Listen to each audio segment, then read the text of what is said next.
बोले सर्वेश्वर भगवान की, शुनिम्बार्क भगवान की जय। जय श्री राम।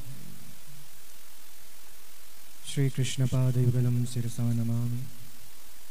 यत्रान्वितश्रुतिगणो न विरोधमेति यध्यानयोगनिरताः सदाप्नुवन्ति केशेन्द्रवन्द्यमनिशं मनसा गिराज। शेषपुष्पादपि कोमलाङ्गी शशिस्वरूपा रविजाप्रतीरे शरण्यशायां शशिचन्द्रिकायां श्रीकृष्णेन साकं लसति प्रियासा। मंचस्थ समस्त संत महात्मा विद्वज्जन, समुपस्थित परम भावुक भक्त महानुभाव, भागवत रस पिपासु भक्तिमती माताएं, इस भक्तमाल महोत्सव के सूत्रधार श्री नवनीत प्रियादास जी एवं सभा संचालक महोदय सुरेंद्र जी सुशील, अपनी सुमधुर वाणी में भगवत गुणानुवाद करने वाली तुलसी दीदी जी, आज अत्यंत प्रसन्नता है आप सभी भगवत जनों के मध्य इस दिव्य भक्तमाल महोत्सव के विश्राम सत्र में आगमन का यह अवसर प्राप्त हुआ।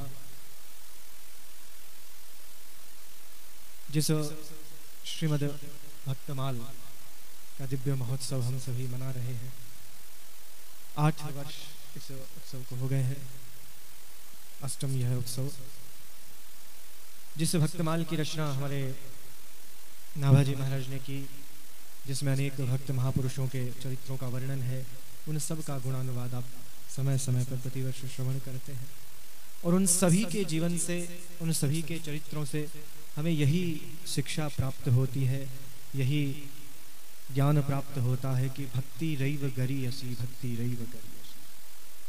हमारी श्रुतियाँ कहती हैं, शास्त्र कहते हैं कि इस जीवन में, इस मानव देह को प्राप्त करके यदि जीवन में भगवत भक्ति का अनुसरण नहीं किया तो फिर यह जीवन व्यर्थ ही हो जाता है, इसमें कोई संदेह नहीं है। इस जीवन में यदि कोई महिमा है तो वह भगवत भक्ति की महिमा है, भक्ति रैव गरीयसी। और उस भक्ति का जो समुपदेश हमें प्राप्त होता है, अनुसरण करने की जो प्रेरणा प्राप्त होती है, वो भक्तों के दिव्य चरित्र से प्राप्त होती है और उस चरित्र का गुणगान भक्तमाल में नाभाजी महाराज ने किया है। और आप सभी भगवत जन जो भगवत आश्रित हैं, भगवत चरणाश्रित हैं, उन सभी के जीवन में भक्ति का महत्व कितना है ये कुछ बताने की आवश्यकता नहीं। और आप सभी की भक्ति का प्रभाव इतना प्रबल है, हमारे नवनीत प्रियादास जी की भगवत भक्ति इतनी श्रेष्ठ है कि आज इतने संत समाज आप सभी को समवेत रूप में दर्शन प्रदान कर रहे हैं। किसी एक संत का भी दर्शन जीवन में हो जाए तो वह जीवन सार्थक हो जाता है, और यदि समवेत रूप से संत महापुरुषों के विद्वत जनों के दर्शन और वाणी का लाभ मिल जाए तो जन्म जन्मांतर सफल हो जाते हैं, जन्म जन्मांतर सफल हो जाते हैं। क्योंकि भगवान स्वयं कहते हैं, साधवो हृदयम मह्यम साधुनाम हृदयम तो हम मद्यन्ते न जानन्ति नाहं तेभ्यो मनागपि। ये सब भगवत स्वरूप है और ये जब दर्शन देते हैं तो हमारे जो कल्मश होते हैं, पाप होते हैं, उनका हरण कर लेते हैं। तो आप सभी बड़े भाग्यशाली हैं, प्रतिवर्ष आपको यह प्रेरणा प्राप्त होती है। और हमारे नवनीत प्रियादास जी हैं, उनका नाम बड़ा ही दिव्य सुंदर है, नवनीत है। जो भगवान को सबसे प्रिय कौन सा भगवान को भोग लगता है? नवनीत, है ना, मक्खन वही नवनीत है। और भगवान की तो निद्रा भी तब जागती है, भगवान जब विश्राम में होते हैं। और मैया यशोदा जब प्रातः स्मरामि दधिघोष विनीत निद्रम निद्रावसान रमणीय मुखानुरागम, गोस्वामी जी हमारे आद्याचार्य श्री निम्बार्क भगवान ने वेदांत में, भगवान की जब निद्रा कैसे जागती है, हम भगवान श्री कृष्ण का ध्यान करते हैं, हमारे ठाकुर जी कब निद्रा से जागते हैं? जब मैया यशोदा स्वयं अपने हाथों से, अपने कर कमलों से दधि मंथन करती हैं और उस दधि मंथन का जो उद्घोष है, उस उद्घोष से भगवान की निद्रा जगती है। और भगवान उठते ही सीधे दौड़कर मैया यशोदा की गोद में जाकर क्या मांगते हैं? मैया नवनीत माखन खिला दो, माखन खिला दो। ये भक्ति की पराकाष्ठा है, ये भक्ति की पराकाष्ठा है। और हमारे आचार्यों ने, हम जिस परंपरा से, हम जिस वैष्णव परंपरा से हैं, हम सभी, चाहे निम्बार्क भगवान की प्रतिपादित परंपरा हो, माधव गौड़ेश्वर भगवान की प्रतिपादित परंपरा हो, वहाँ पर भगवान की नित्य निकुंज में पूर्ण समर्पण, पूर्ण भावापत्ति है। नवनीत से मुझे स्मरण होता है, जब भगवान एक बार माखन चोरी कर कर, भगवान जब किसी सखी के घर से माखन चोरी कर कर भाग रहे हैं, सखी कहीं कोई गोपी पकड़ न ले, तब भगवान को उस भागते हुए उस आतप तापित भूमौ, उस भगवान सूर्य नारायण के तेज से जो तापित भूमि है उस पर चलते हुए देखकर एक गोपी भगवान से निवेदन करती है, भगवान नीतम यदि नवनीतम। आपने माखन की चोरी कर ली है, सुना होगा, आप सबने सुना होगा ना, बड़ा सुंदर भाव है, कितना सुंदर भाव है। तो जिन्होंने नहीं सुना है उनके लिए है, जिन्होंने सुन लिया है वो ना सुने, कोई बात नहीं। हाँ, कई बार क्या होता है ना, कोई चीज़ हमने तो सुनी हुई है, श्रोता भी बड़े विशेष होते हैं। कभी कभी आप कथा के प्रसंगों में कई बार समय अभाव से कुछ प्रसंग ना बोलो तो महाराज आ कथा तो बोली को नहीं, ऐसा भी होता है। और जब आप प्रसंग आप ये तो सुना हुआ है मेरा, तो वहां पर जब श्रोता बनो तो बिल्कुल रिक्त घट के समान होना चाहिए। श्रोता भक्ति भाव कहाँ प्राप्त होता है? जहाँ रिक्त स्थान होगा वहीं तो उसकी आपूर्ति होगी। आप यदि सत्संग में बैठे हैं, भगवत चर्चा में, भगवत गुणानुवाद का श्रवण करने बैठे हैं, तो वहाँ ये समझकर मत बैठिए कि आपको सब कुछ आता है, आपको बहुत कुछ आता है। वहाँ ये समझकर बैठिए मुझे कुछ नहीं आता है, जो मुझे सुनने को भगवत कृपा से प्राप्त हो रहा है बस उसकी अवधारणा मेरे अंतःकरण में हो जाए, वही बस ये भाव, हमें ये करुणा का भाव होना चाहिए। हाँ, तब वो भगवत कृपा का जो रस है वो प्रवाहित होता है, और वो रस ही मिलना चाहिए। हम जिस भगवान के उपासक हैं वो रसो वैश्य हैं, वो इस रस घन विग्रह हैं, स्वयं वो ही तो रस की वर्षा करते हैं, वो रस है। और उस रस का विस्तार कौन करता है, उस रस को हम तक प्रवाहित कौन करता है? तो रास विहारिणी रस विस्तारिणी प्रिय और धारिणी श्री राधे। बोले श्री राधे रानी सरकार की। तो उस रस को, उस कृष्ण को, उस परात्पर परमेश्वर परब्रह्म को, अनंत कोटि ब्रह्मांड नायक को, जो स्वयं रस तो है पर उस रस को हम तक पहुंचाने वाली तो हमारी प्रियाजू है, प्रियाजू है, वही हम तक पहुंचाती है उस रस को। अन्यथा ना तो हमारा सामर्थ्य है कि हम उन तक पहुंच पाएं और भगवान भी हम तक पहुंच जाएं, इतने हम सौभाग्यशाली नहीं। तो उन हम दोनों के मध्य में जो सेतु रूप बनती है वो हमारी प्रियाजू बनती है, हमें उस दिव्य रस का रसास्वादन कराती हैं, ऐसी हमारी प्रियाजू है। तो वहां पर पूर्ण भावापत्ति जब तक भगवान के चरणों में ना हो। तो गोपी ने कहा, भगवान आपने नवनीत चुरा लिया है, कोई बात नहीं, नीतम यदि नवनीतम नीतम नीतम किमे तेन, कोई बात नहीं। आपने माखन चुरा लिया, बहुत अच्छी बात है, आपकी इस माखन चोरी लीला के लिए ही तो हम आई हैं। हमने यदि ब्रज में जन्म लिया है, उन ब्रजांगनाओं ने, उन गोपियों ने ब्रज में जन्म लिया, उसका ध्येय क्या था? केवल कृष्ण दर्शन लालसा। कृष्ण क्या सुशील जी? कृष्ण दर्शन लालसा, क्योंकि गोविंदात प्रियतात मनो मन, गोविंदेन अप्रियतात मनो मन। जिनके चित्त का, जिनके मन का, जिनके भाव का हरण किसने कर लिया है? भगवान ने कर लिया है। इसलिए वो सदैव केवल कृष्ण का दर्शन चाहती है, वो के उनकी संपूर्ण। अच्छा, गोपी कौन है? गोपी कोई ग्वाल बालों की पत्नी का नाम नहीं। गोपी केवल मात्र वो स्त्री नहीं है जो ग्वाल बालों से ब्याही गई है। गोपी की पत्नी का नाम गोपी नहीं, गोपी एक भाव का नाम है, गोपी एक भाव है, वो सभी में हो सकता है। जिसने अपनी संपूर्ण इंद्रियों से केवल कृष्ण रस का पान किया है, गोभिर पिबति कृष्ण रसम इति गोपी, वो गोपी है, वो गोपी है।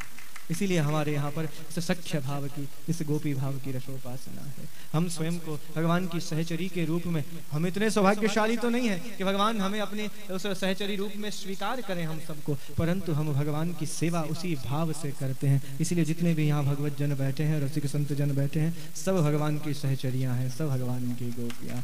बोले रास विहारी भगवान की।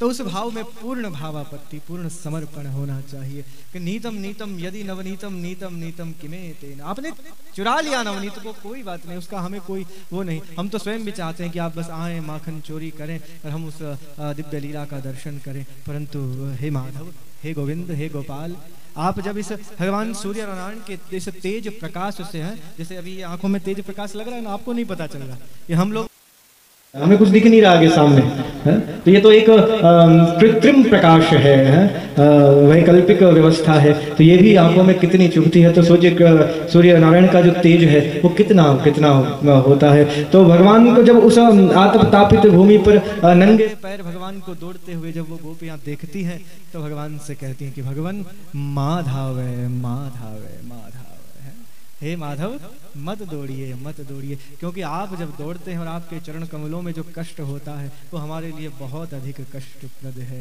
आप मत दौड़िए। तो ये भावपूर्ण भावापत्ति भगवान के चरणों में, और यही हमें हमारे आचार्यों ने हमें प्रदान किया है। अभी सुरेंद्र जी ही भाव बता रहे थे, हमारे नवनीत दास जी ने बोला सुंदर, हमारे श्री भट्ट देवाचार्य जी महाराज के विषय में हमारी आचार्य परंपरा के दिव्य हमारे आचार्य श्री हुए, वही हमें उपदेश करते हैं कि भगवान की यदि भक्ति करो तो किस भाव से करो। मदन गोपाल शरण तेरी आयो, मदन गोपाल तेरी आयो, सभी को आता है। वाह क्या बात है। चरण कमल की सेवा दीजे, चेरो कर राख्यो घर जायो। धनी धनी मात पिता सुत बंधु, धनी जननी जिन गोद खिलायो। धनी धनी चरण चलत तीरथ को, धनी गुरु जिन हरि नाम सुनायो। जे नर विमुख भये गोविंद सो, जन्म अनेक महादुख पायो। यही इस पद्य का सार है। जे नर विमुख भये गोविंद सो, जन्म अनेक महादुख पायो। जो भगवान से विमुख हो गए हैं, जो भगवान से दूर हो गए हैं, जिसका भगवान से विछोह हो गया है, जो विलख हो गए हैं भगवान से, फिर उनके जीवन में केवल कष्ट ही कष्ट है, दुख ही दुख है। फिर उनको तो भटकना है जीवन भर पर्यंत, जीवन नहीं जन्म जन्मांतर तक भटकना है। जो भगवान से भगवत भक्ति से इस दिव्य भगवान के इस रस से जो विमुख हो गए हैं उनको केवल भटकना होता है संसार में। श्री भट्ट के प्रभु दियो अभय पद, यम डर प्यो जब दास कहायो। तो भगवान के चरणों की कभी भी उस दासता को, उस सेवा को मत छोड़िए। सदैव भगवान के चरणों में हमारा भाव बना रहे, भगवान के चरणों में हम सदैव लगे रहें। प्रिया प्रीतम हम पर कृपा करते रहें। जिस भाव से, चाहे भगवान श्री राधा कृष्ण की सेवा, भगवान श्री सीताराम की सेवा, भगवान लक्ष्मी नारायण की सेवा बस हमें मिलती रहे, उनके भाव हम गाते रहें अपनी वाणी से, अपने भाव से। कायेन वाचा मनसेन्द्रियेवा, बस भगवान का नित्य भजन होना चाहिए। बस भक्ति से कभी हम विमुख न हो। और यही हमें सब कुछ सिखाती है, वो भक्तमाल सिखाती है, भक्तमाल सिखाती है। किस प्रकार भक्ति का अनुसरण करते हुए हमारे संत महापुरुषों ने, आचार्यों ने भगवान को प्राप्त किया है, अथवा उस भक्ति के माध्यम से भगवत कृपा को प्राप्त किया है।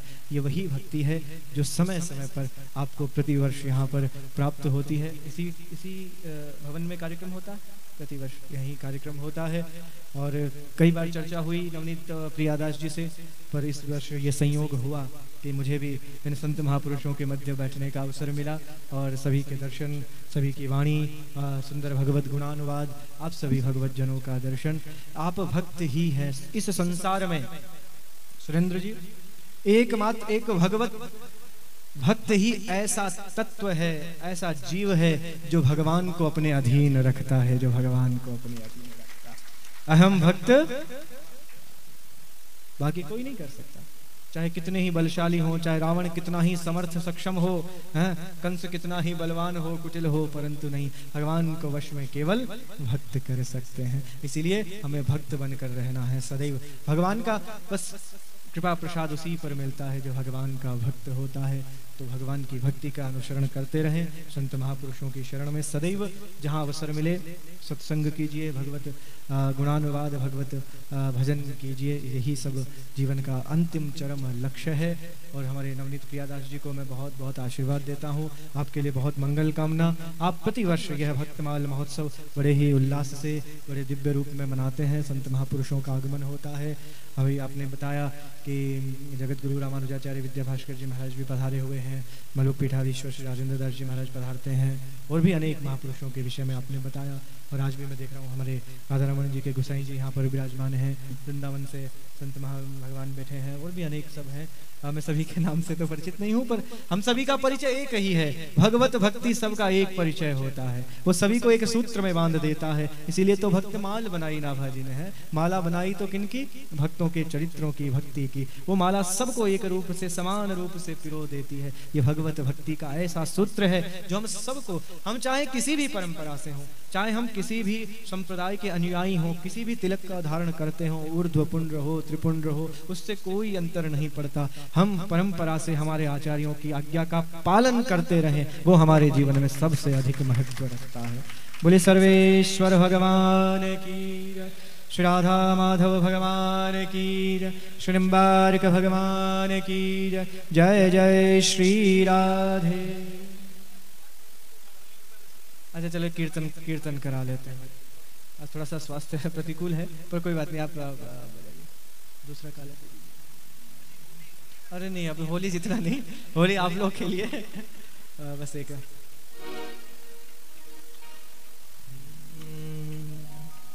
सभी भगवान नाम का आश्रय लेते हुए फिर आज शायद विश्राम सत्र भी है और भी जिनके उद्बोधन होने हैं वो होंगे। फिर भगवत प्रसाद है कि नहीं बाद में, है ना? तभी मैं देखूं आप लोग अभी तक क्यों बैठे, मुझे तो लगा सब निकल गए होंगे 4 बजे। अच्छा अभी प्रसाद अब होना है, ठीक है।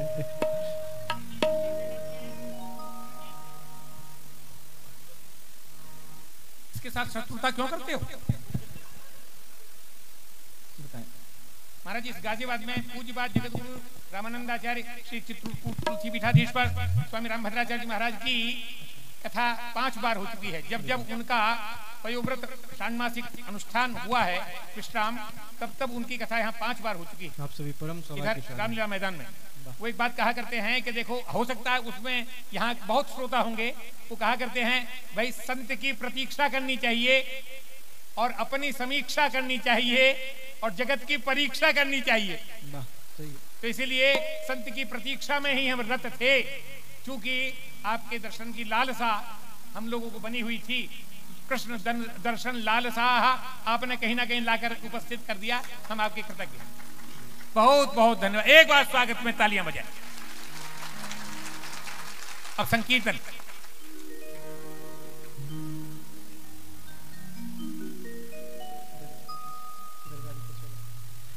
जय राधे राधे राधे, जय राधे राधे राधे।